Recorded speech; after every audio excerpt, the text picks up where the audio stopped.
Hey guys what's up. तो कैसे हैं आप लोग। Welcome back to your own channel study more with Deepak Yadav. Welcome back to the daily Hindu news and editorial analysis of 13th of June 2020। तो guys आज है Saturday 13 जून 2020 का the Hindu complete newspaper देखेंगे। सिर्फ और सिर्फ 10 मिनट में पूरा न्यूज़पेपर कंप्लीट करेंगे। तो स्टार्ट करते हैं अपना फर्स्ट आर्टिकल। स्टार्ट करने से पहले आपने अभी तक चैनल को सब्सक्राइब नहीं किया है तो नीचे रेड कलर का बटन आ रहा होगा, सब्सक्राइब कर देना। और यहाँ पर टेलीग्राम चैनल ज्वाइन कर लेना, क्योंकि टेलीग्राम चैनल का मैंने आपको लिंक डिस्क्रिप्शन में दे दिया है। वहाँ पे पीडीएफ नोट्स प्रोवाइड कराए जाते हैं। तो गाइस पीडीएफ के लिए आपको टेलीग्राम चैनल ज्वाइन करना पड़ेगा। यहाँ पे हम लोग पीडीएफ नोट्स भी देते हैं। जैसे कि यहाँ पर आपको क्या करना है, टेलीग्राम डाउनलोड करना है, उसके ऊपर सर्च करना है आपको। सर्च बॉक्स में study more with Deepak bracket में यूपीएससी लिखा है, तो आप देख रहे होंगे यहाँ पर।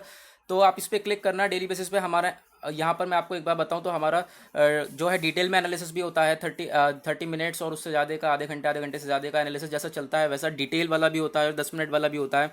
ठीक है, तो दोनों एनालिसिस होते हैं, तो आप देख सकते हैं। और टेलीग्राम चैनल ज्वाइन करने से आपको ये फायदा होगा, डेली बेसिस पे पीडीएफ नोट्स आपको प्रोवाइड कर दिए जाएंगे। ठीक है गाइस, तो यहाँ पर आप टेलीग्राम चैनल जरूर ज्वाइन कर लेना, लिंक डिस्क्रिप्शन में है। तो न्यूज़ देखते हैं जल्दी से, यहाँ पर 10 मिनट में कवर करना है। तो सुप्रीम कोर्ट ने क्या करा है, अलाउ कर दिया है फर्म्स को कि वो लोग अपना तालमेल बनाकर जो लॉकडाउन में वेजेस नहीं दिए हैं मजदूर की, यहाँ पर जो मजदूरों की वेजेस नहीं दिया उनको तालमेल बनाकर अच्छे से उन चीज़ों को टैकल करा जाए। उसके बाद जो दिल्ली गवर्नमेंट ने उसने की कहा, जैसा कि दिल्ली आप देख रहे थे, हमने कल की न्यूज़ में भी पढ़ा था, जो दिल्ली है वो कोविड-19 के केसेस की जो टेस्टिंग कर रहा था वो टेस्टिंग को डिक्लाइन करता हुआ जा रहा है। तो उसके लिए यहाँ पर सुप्रीम कोर्ट ने दिया ये कोई सॉल्यूशन नहीं रहेगा इस पेंडेमिक का, ये आपका नॉन टेस्टिंग करके कोई सॉल्यूशन नहीं है। ठीक है, आपको तो और टेस्टिंग बढ़ानी चाहिए, आप कम करते जा रहे हो, ये कोई सही बात नहीं है। उसके बाद हमारी नेक्स्ट आर्टिकल है एक्सपर्ट्स, जो कि एम्स के यहाँ पर क्या कहा गया है, एलजी जो लेफ्टिनेंट गवर्नर हैं अनिल बाइजल, उन्होंने एक्सपर्ट की यहाँ पर एक कमेटी बनाई है जो कि एम्स के हैं, आईसीएमआर के एक्सपर्ट हैं, एम्स के हैं। उसके बाद यहाँ पर नेशनल डिजास्टर मैनेजमेंट अथॉरिटी के हैं। और यहाँ पर और भी एक्सपर्ट्स हैं जिनको यहाँ पर कमेटी बनाने के बाद, और इस कमेटी किस लिए बनाई है, ताकि जो कोविड-19 की सिचुएशन है उससे वो टैकल कर सकें, अच्छी तरीके से लड़ सकें।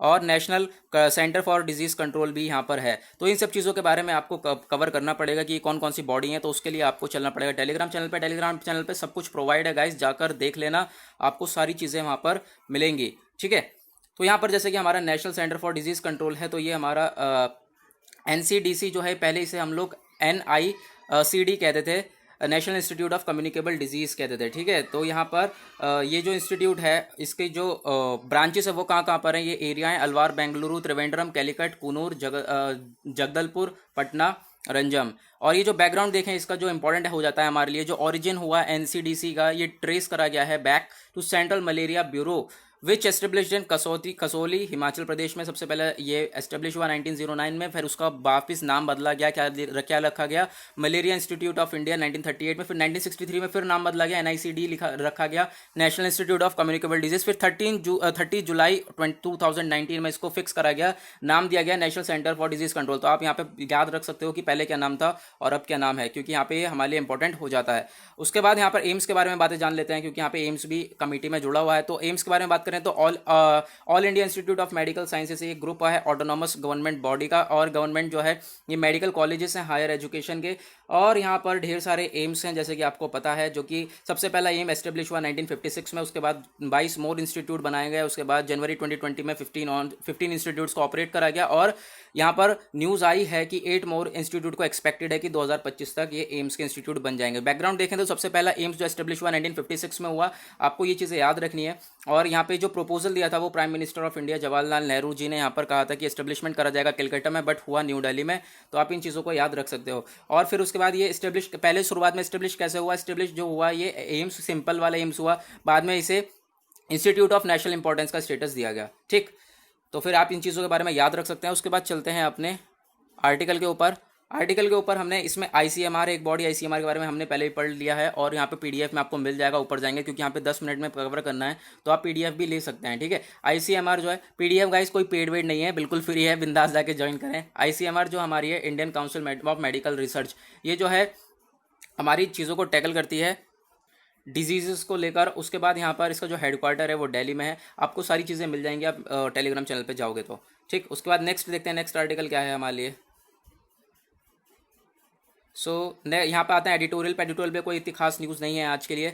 तो ये है, ये हमारे पॉलिटिक्स से रिलेटेड है। उसके बाद ये जो हमारा आर्टिकल है ये रेसिज्म से रिलेटेड है। ठीक है, पूरा अमेरिका का यहाँ पे दिया हुआ है स्ट्रक्चर अमेरिका से हमारा कोई लेना देना नहीं, उसके बाद यहाँ पर हम लोग इसे कवर नहीं करेंगे, लेकिन जो रेसिज्म है और उसको रिलेट करेंगे इंडिया से, उसको कवर, उसका जो कवरेज है पूरा का पूरा एक आंसर टाइप में लिखा हुआ है और वो टेलीग्राम पर पूरी की पूरी PDF प्रोवाइड है, जाके ज्वाइन कर लेना।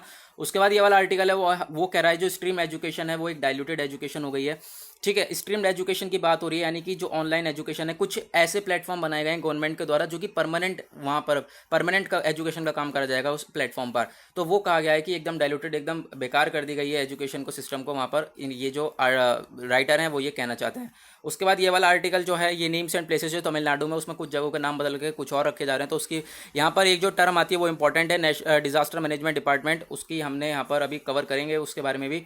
ठीक है, तो अभी पहले हम इसे देख लेते हैं। यहाँ पर जो आर्टिकल है ये, इसका ये कहना है कि यहाँ पे मैं आपको बता देता हूँ मोटा मोटा जो ऑनलाइन प्लेटफॉर्म्स हैं यहाँ पर। जैसे एक ऑनलाइन प्लेटफॉर्म है गवर्नमेंट के द्वारा बनाया हुआ, स्वयं प्लेटफॉर्म है। ठीक है, स्वयं प्लेटफॉर्म एक मैसिव ओपन ऑनलाइन कोर्सेज को प्रोवाइड कराता है। ठीक है, और यहाँ पर जो है लोग हायर एजुकेशन को प्रोवाइड करता है। गाइस की एक जो है ड्रॉबैक ये भी बताया जा रहा है, सिर्फ और सिर्फ हायर एजुकेशन को प्रोवाइड करता है, बाकी जो बहुत सारी एजुकेशन को इसने छोड़ दिया है, जैसे कि इंजीनियरिंग, मेडिसिन, फार्मेसी, एग्रीकल्चर, इन सबको। और ये भी कहा गया है कि लंबे समय तक इसे चलाना बेकार ही है, क्योंकि अगर क्लासरूम वगैरह में अच्छे तरीके से पढ़ाई होगी तो क्लासरूम का जो है सीनेरियो अलग होता है और ऑनलाइन का सीनेरियो अलग होता है। क्लासरूम में बच्चा रहता है तो दूसरों से बातें करता है, कुछ चीज़ें सीखता है, बट ऑनलाइन में यहाँ पर सेल्फ डिस्टेंसिंग में कुछ नहीं होता। चलो एक बार को बात हुई कि पेंडेमिक है या फिर कोई क्राइसिस चल रहा है तो उसमें ऑनलाइन क्लासेस लगा लो, लेकिन परमानेंट हम कोई मतलब नहीं बनता है, इस आर्टिकल में ये कहना है। और ग्रॉस एनरोलमेंट रेशियो के बारे में, मूक्स और स्वयं के बारे में सब कुछ PDF पे टेलीग्राम पे प्रोवाइड है, तो गाइज जाके ज्वाइन कर लेना। टेलीग्राम का लिंक जो है वो डिस्क्रिप्शन में प्रोवाइड कर दिया गया है। यहाँ पर हम लोग चीज़ें देख ले रहे हैं, एक बार मैं आपको दिखा देता हूँ। ठीक है, तो ग्रॉस एनरोलमेंट रेशियो क्या होता है? ये एक स्टैटिस्टिकल रेशियो है जहाँ पर मेजर करा जाता है कितने लोग यहाँ पर हायर एजुकेशन के एनरोल करे गए हैं, और यहाँ पर यंगर ओल्डर सब लोग यहाँ पर एजुकेशन में क्या कहते हैं, हायर एजुकेशन के लिए एनरोल कर लेते हैं। ठीक, ये चीज़ हो गई। उसके बाद जो ये हमारा जनरल एनरोलमेंट रेशियो है, ये जो ग्रॉस एनरोलमेंट रेशियो है हायर एजुकेशन फॉर सारी कैटेगरीज के लिए, SC ST के लिए भी यहाँ पर है। और जो मूक होता है हमारा, ये मूक क्या है? मूक हमारा एक मैसिव ओपन ऑनलाइन कोर्सेज को प्रोवाइड कराता है, तो उसी के बारे में ये आर्टिकल है और उसके बारे में यहाँ पे PDF में आपको दिया हुआ है। मैसिव ओपन ऑनलाइन कोर्सेज हैं जहाँ पे बहुत बड़े बड़े कोर्सेज दिखाए जाते हैं, कराए जाते हैं, वो भी स्वयं प्लेटफॉर्म पे। ठीक है, स्वयं मतलब सेल्फ, खुद पढ़ाई करो। ठीक है, स्वयं ये है स्वयं प्लेटफॉर्म के बारे में भी, जो एक हिंदी एक्रोनियम है स्वयं, किसका? Study webs of active learning of for young aspiring minds के लिए। ठीक है, ये एक स्टडी वेब, एक जाल जहाँ पर जो है लर्निंग कराई जाती है और लोग जो है यंग लोग हैं वो यहाँ पर पढ़ाई करते हैं। ठीक है, एक लॉन्च है, जो ये एक ऐप है जो कि लॉन्च करा गया था ministry of health human resource development के द्वारा, गवर्नमेंट ऑफ इंडिया के द्वारा। ठीक है, ये डेवलप करा गया था और लॉन्च हुआ था 9 जुलाई 2017 bye honourable president of India. यहाँ पे आप ये चीज़ याद रख सकते हैं। ठीक है, 9 July by honourable president of India के द्वारा यहाँ पर इसे डेवलप करा गया था, और यहाँ पे बहुत ज़्यादा रेप्यूटेड फैकल्टी जो है पढ़ाती है, जैसे कि IITs, IIMs, ISRC यहाँ पे फैकल्टी पढ़ाती है। और यहाँ पे कुछ ये इसका डेटा है कि कितने लोग यहाँ पर जो एनरोल कर चुके हैं और कितनी कंप्लीटेड कोर्स हो चुके हैं, तो इसी के बारे में ये डेटा है। उसके बाद हमने यहाँ पर अभी एक न्यूज़ देखी थी, हमने इसके बारे में कवर करा। उसके बाद यहाँ पे एक न्यूज़ देखी थी डिजास्टर मैनेजमेंट डिपार्टमेंट, तो उसके बारे में देख लेते हैं। ये जो नेशनल डिजास्टर मैनेजमेंट अथॉरिटी है ये वही है, ये एक अपेक्स बॉडी है गवर्नमेंट ऑफ इंडिया की। और यहाँ पर जो है क्या काम करा जाता है कि जो डिजास्टर आ जाते हैं, जैसे नेचुरल डिजास्टर्स वगैरह आ जाते हैं, तो उन चीज़ों को किस तरीके से मैनेज करा जाए, या डिजास्टर आगे चले जाता है, पूरा डिस्ट्रक्शन चला जाता है, उसको रिकंस्ट्रक्शन के ऊपर काम करा जाए, अच्छी तरीके से सारी चीज़ों को देखा जाता है और रेस्क्यू करा जाता है लोगों को, और अच्छी तरीके से जो भी डेंजर आता है उसको निपटा कर यहाँ पर मैनेज करा जाता है इसमें, इस एक्ट में। और जो ये एक्ट है DMA, disaster NDMA, national disaster management act, ये इनेक्ट हुआ 23 सितंबर 2005 में। तो गाइज यहाँ पर ये सारी चीज़ें भी आपको प्रोवाइड कर दी गई हैं, तो आप जाके ज्वाइन कर लेना, क्योंकि यहाँ से इंपॉर्टेंट क्वेश्चंस बन सकते हैं। उसके बाद हमारी यहाँ पर ये कर्नाटका वाली न्यूज़ है, ये ILA केसेस, ILI केसेस वाले जो है मरीज निकले हैं, और सारी केसेस के यहाँ पे जो ये केसेस हैं इन्फ्लुएंजा फीवर से लेके कुछ केसेस हैं, इसके बारे में प्रोवाइड करा दिए PDF पूरी टेलीग्राम पे जाकर आप देख सकते हैं, पूरी की पूरी टेलीग्राम पे PDF है इसके बारे में। तो और क्या न्यूज़ है हमारे लिए? और यहाँ पर ये न्यूज़ है कि जो नेशनल हेल्थ, यहाँ पे नेशनल ह्यूमन राइट कमीशन है, हेल्थ कह रहा हूँ sorry, national human right commission NHRC, उसको लेकर न्यूज़ है। जो ये इसका क्या काम होता है, इस बॉडी का काम होता है कि जो ह्यूमन के हमारे राइट्स हैं उसको प्रोटेक्ट करना। ठीक है, उसको लेकर यहाँ पे उसका काम होता है। और IRDAI के insurance regulatory and development authority के बारे में भी पूरा का पूरा PDF पे प्रोवाइड है, तो गाइस PDF जाके ज़रूर ज्वाइन कर लेना। ठीक है, यहाँ पर आपको सारी चीज़ें मिल जाएंगी डेली बेसिस पे जितने भी होते हैं। ठीक है, तो आप यहाँ पर देख सकते हैं IRDAI के बारे में प्रोवाइड है कि इंश्योरेंस रेगुलेटरी डेवलपमेंट अथॉरिटी के कम 1999 में यहाँ पर दिल्ली 2001 में उसके यहाँ पर हेडक्वार्टर्स कहाँ कहाँ पर है, सारी चीज़ें प्रोवाइड करी गई हैं। तो आप जाकर देख सकते हो, सारी चीज़ें इसी तरीके से प्रोवाइड करी जाती हैं यहाँ पर। और उसके बाद यहाँ पे IPC के बारे में यहाँ पे कहा गया, IPC का नाम आया है, तो जो हमारा इन्फेक्शन प्रिवेंशन एंड कंट्रोल होता है उसके बारे में, कि जो हेल्थ के जो हॉस्पिटल्स के वगैरह के हेल्थ वर्कर्स हैं उनको भी ध्यान रखना चाहिए, ताकि वो पेशेंट्स तक ना फैले कोई भी इन्फेक्शन, और पेशेंट है वो किसी और तक ना फैलाए। तो उसके ऊपर ध्यान है, उसको जो है उसको लेकर बात करी गई है इसके बारे में, ठीक है। और जो WHO है इस IPC को इसे सेटअप करता है, ठीक है। Invention about invention prevention and control, इसके बारे में पूरी की पूरी न्यूज़ है। तो गाइज यहाँ पे हमने पूरा का पूरा न्यूज़पेपर यहाँ पे देख लिया है। और गाइज PDF ज़रूर ज्वाइन कर लेना, क्योंकि वहाँ पे सबकी जो है डेफिनेशंस वगैरह सबकी टर्म्स को डिटेल में सब कुछ प्रोवाइड करा गया है। तो गाइज आज के लिए बाय बाय, मिलेंगे आपसे कल। तो आज के लिए टाटा।